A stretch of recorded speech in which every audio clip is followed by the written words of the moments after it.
What strange compulsion made men etch vast designs on the face of the earth, on downland and desert, on the slopes of solitary mountains? Why can so many only be seen from the air? What is their message from the distant past? Mysteries for Arthur C. Clarke, author of 2001 and inventor of the communication satellite. Now in retreat in Sri Lanka, after a lifetime of science, space, and writing, he ponders the riddles of this and other worlds. For thousands of years, people have drawn figures, cut designs in the landscape, apparently for no one on Earth to see. One of the strangest wonders of this great rock of Sigiriya here in Sri Lanka is this gallery of frescoes on a sheer cliff, hundreds of feet up in the sky.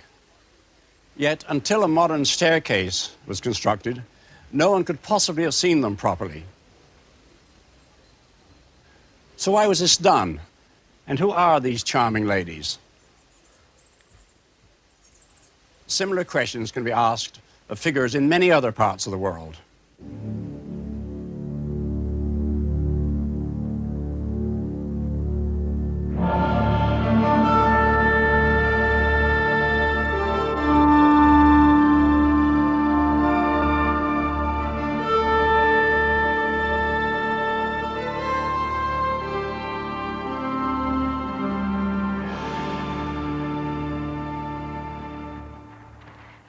Dawn breaks over the Nazca Desert of Peru, and a hazardous experiment designed to prove that primitive Indians could fly 2,000 years ago. American explorer Jim Woodman leads the team. The hot air balloon is made of materials which the ancient Indians are known to have had.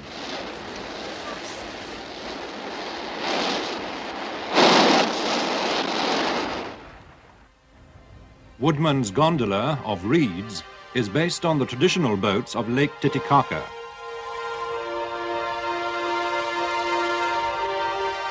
The balloonists risked their lives to try to unravel a mystery etched on the desert beneath them. A fantastic picture book of shapes and lines. Lines so strange and enigmatic that some have imagined they served as an airport built for ancient astronauts.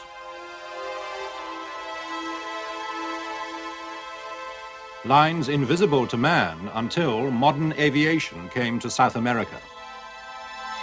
So grand is the design that Jim Woodman believes the Nazca Indians could only have laid out and admired their giant scratch pad, 200 square miles of it, from the air. American astronomer Gerald Hawkins has tried to map Nazca. This map extends 3 miles long and 2 miles wide, and almost all of the lines run off the edge. So right away you know they're more than 3 miles long. The longest line on record that I personally know about is about 20 to 22 miles long. And they can go even further than that. And they are perfectly straight. There are triangles. There are radiating triangles. And there are zigzags. In fact, it is a maze, and it is quite a problem to begin to study this textbook on the surface of the desert. Hawkins was called in to crack the code of the Nazca lines, which had bewildered archaeologists for more than 40 years. In 6 expeditions, his team painstakingly mapped the desert floor. They made precise measurements, not only of the lines, but of huge drawings of creatures as well. A bird, a whale. The question was, how and why did the Nazca Indians make the lines and drawings? Más! Más! Un poquito a la izquierda! Mucho! Alto! The lines turn out to be the lesser problem. In this experiment, Peruvian schoolboys using ranging poles took only minutes to lay out a perfectly straight line. They removed the surface stones to reveal the yellow sand beneath. No se muevan de su sitio! But the vast figures must have been not only an immense labor, but almost unimaginably difficult to draw, unless the Indians really did have the power of flight, or had mastered a sophisticated technique of scaling up small drawings. Whatever the method, the results were perfect. Actually, a bad mistake on this desert would still show. The lines are 2,000 years old, and if somebody had goofed, we would see their goof. I don't see any errors here. Hawkins fed the information into a computer.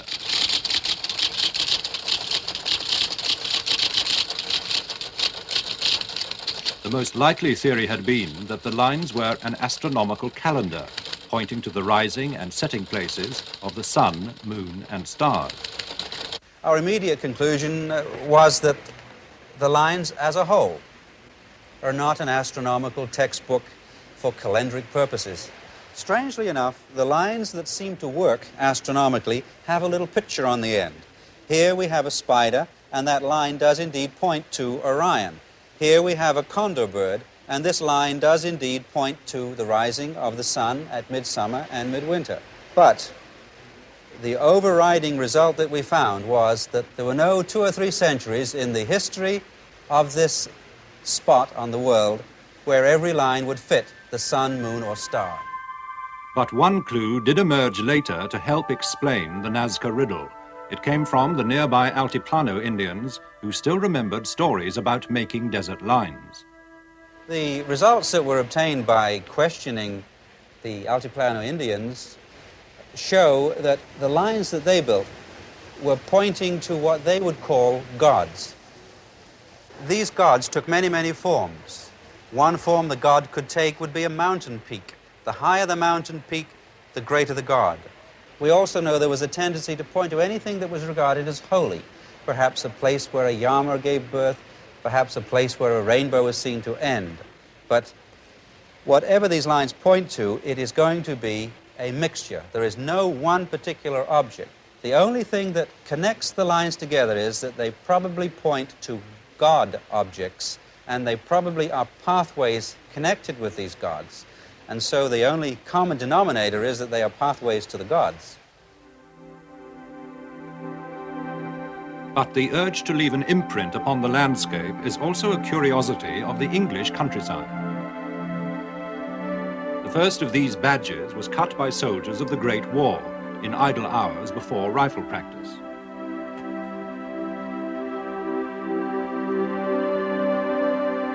This horse was cut by Lord Abingdon's steward, Mr. G, in 1778.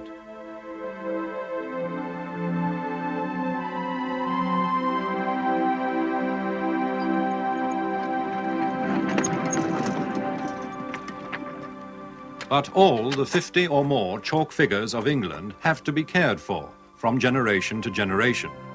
One of the oldest is the Cerne giant, the rude man of Cerne. But no one knows why he was cut or even what his name is, although the locals have a few ideas. Well, I think he's a Celtic god, really. A sex symbol. We did have one girl that was been married for about 7 years and hadn't managed to have a child, so we told her to go and sit on the giant. Apparently you're supposed to sit up there with your knickers off. I don't know whether she did that or not. But the next spring she was pregnant. I look at him every day. I think he is a sex symbol because he does wonders for me. Others say the giant depicts a dissolute 16th century abbot from a nearby monastery. Or Lord Hollis, an 18th century landowner lampooned by rebellious servants. But the key to the giant's identity may lie in something now missing from the drawing. What did he have in his left hand?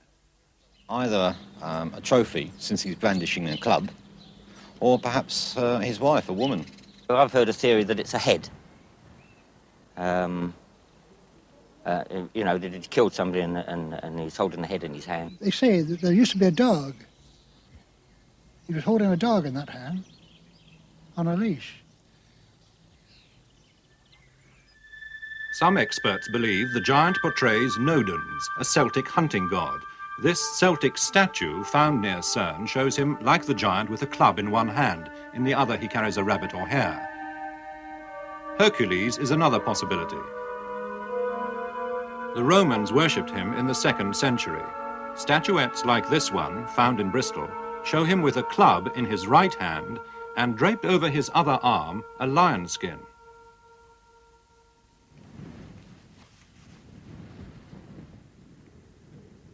We used a new technique, a resistivity survey, to establish whether the ground around the giant had ever been disturbed. This might show whether part of the drawing is now missing. 60.4. Britain's top resistivity surveyor is Dr. Anthony Clarke.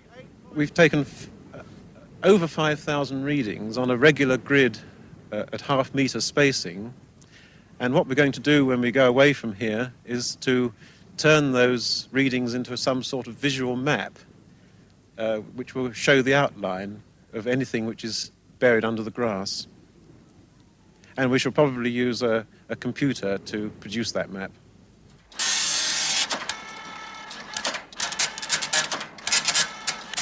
It proves to be an historic experiment. On the computer map, an unsuspected area of disturbed soil appears beneath the giant's left arm.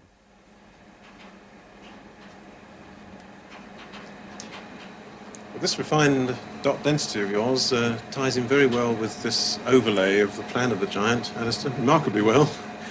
And we can see the feature just about as clearly as I think we shall ever see it here. There can now be little doubt about the rude man of CERN. The resistivity survey has established that there was once a curiously shaped outline, now missing, beneath the giant's empty arm.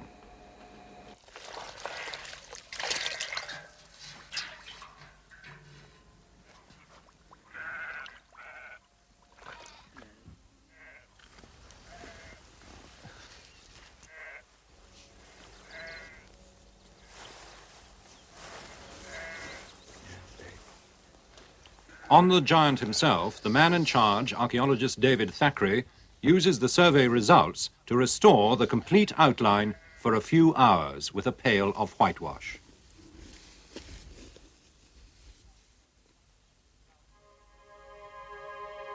The result is stunningly convincing.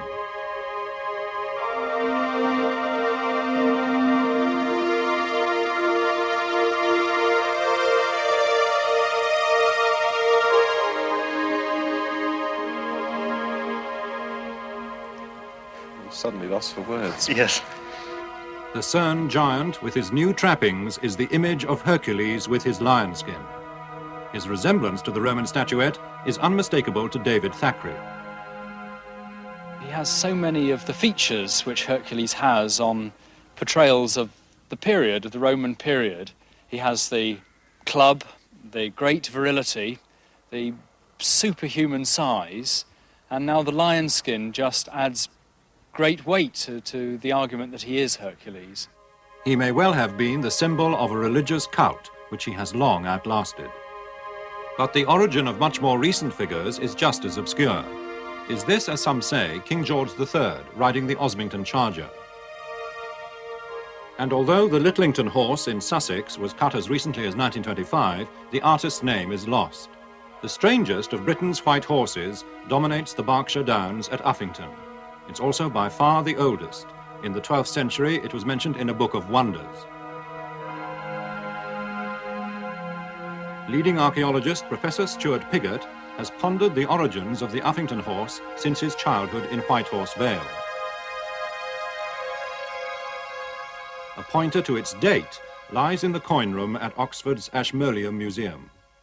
Looking back into the prehistoric past, at least, the late prehistoric past, the best comparable representations of horses are to be found on early British coins, 1st century BC, pre-Roman, which do show horses on one side of them, and these horses do seem, to most of us, to be very comparable to the way in which the white horse on the hill is shown. Now, they all share the same characteristics. A horse as a wheel, which is the remains of the original prototype, classical prototype of a chariot, and the horse, shown in anything but a classical manner. It's shown as elongated and disjointed, just as with the white horse, the legs have become detached from the body, they become bananas and dumbbells, and the long neck, and the curious treatment of the head, in which the head is a sort of beak-shaped object rather than anything like a naturalistic horse. And I and many others would say that these provide the best stylistic parallels to the white horse, and therefore there's a reasonable supposition that the horse on the hill dates from the same, more or less the same period as the horse on the coins, 1st century BC.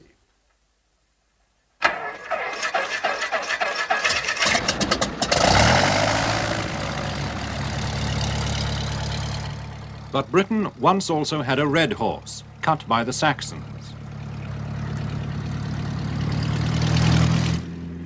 And the men in this plain think they've rediscovered it.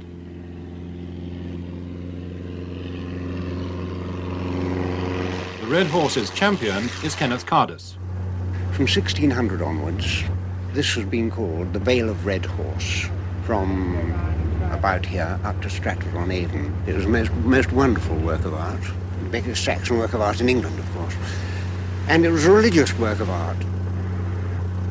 This is a holy place. This is where they worshipped the Saxon god Tiw, the god of victory, the god who gave them victory in war, and naturally gave them land, and then looked after their crops.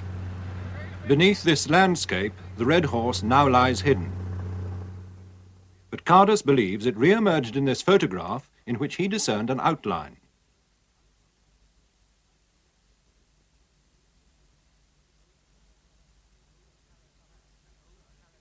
An old parish map confirmed the discovery. It pinpointed the location of the red horse on the ridge above Tysoe, where the photograph was taken.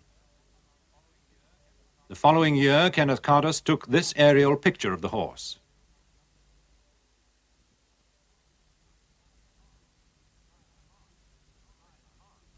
When enhanced, a stylized creature emerges.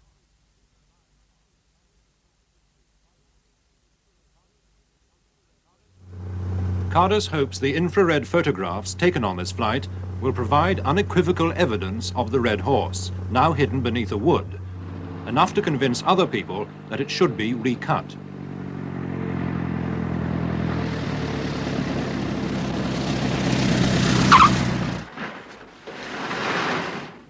With fellow searchers Dr. Sidney Agnew and Graham Miller, it's time to view the results. That's good.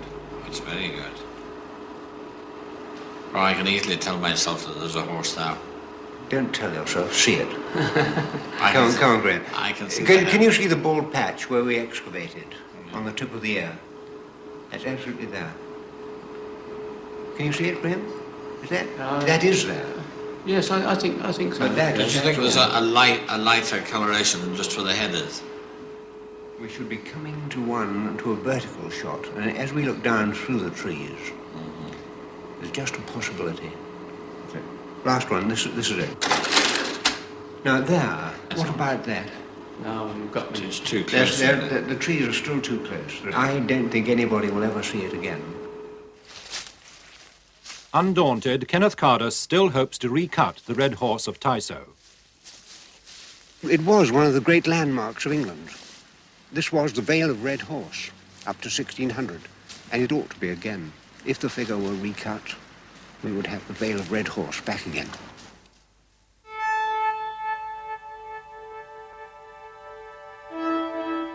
But other lost landscape figures are being rediscovered for us to wonder at. Back in the deserts of South America, Jim Woodman, the intrepid Nazca balloonist, heard of a whole gallery of them.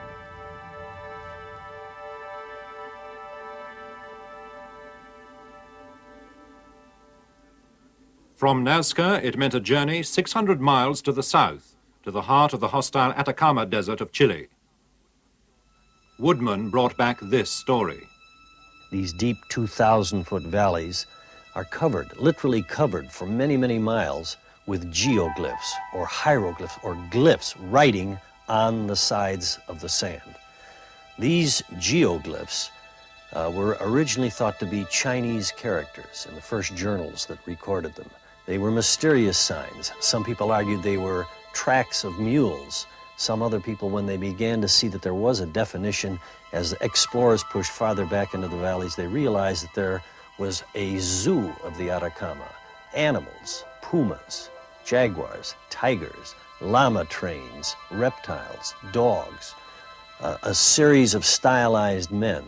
All these immense figures were soon discovered as the Spaniards moved across the Atacama and down into the colonization of Chile.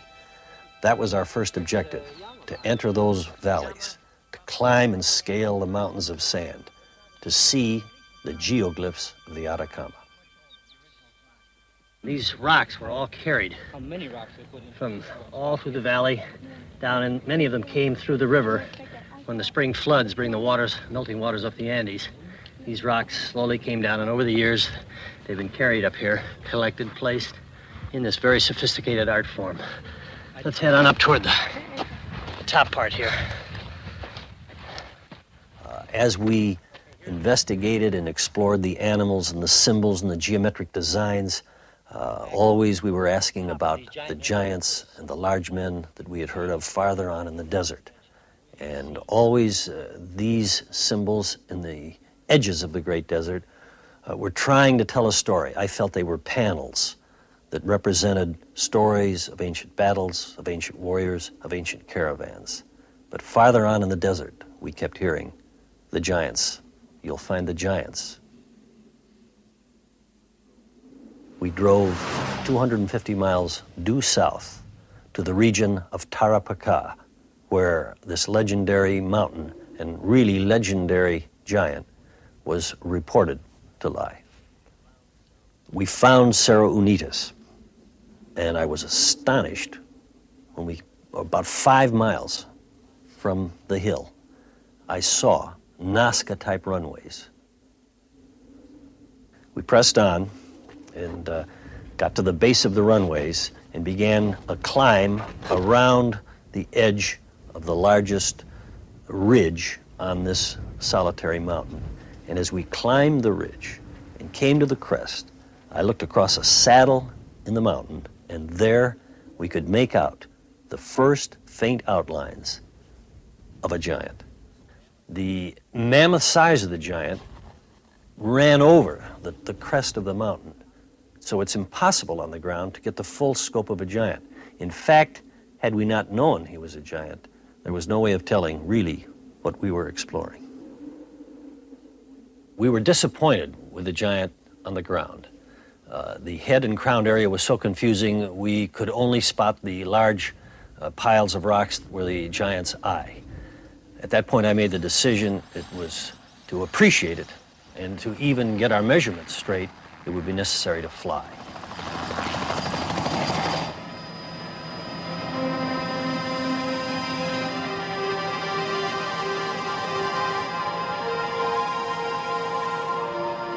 Through the plexiglass ahead, I could see Cerro Unitas, the lone mountain.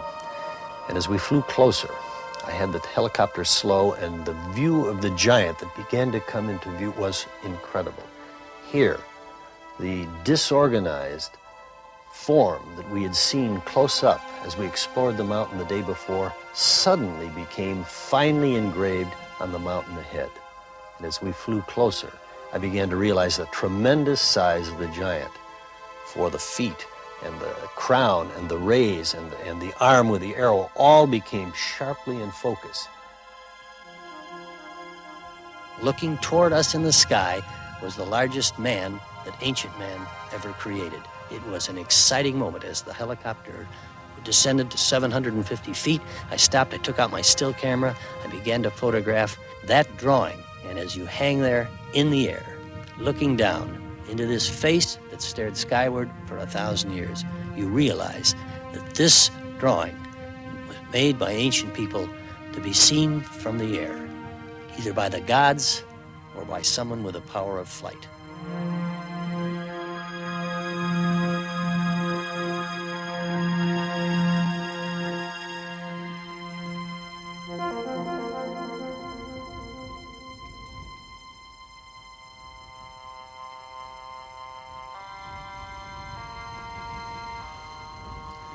There are many questions about these wonderful drawings which, frankly, I can't begin to answer.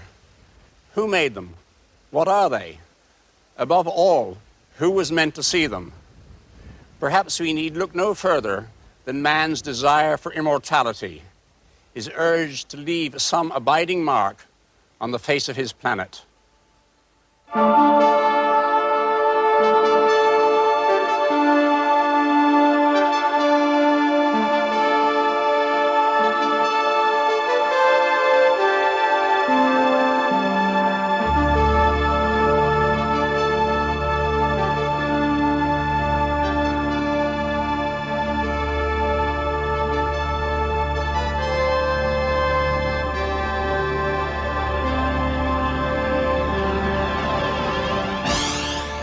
Next week, the monsters of the lakes.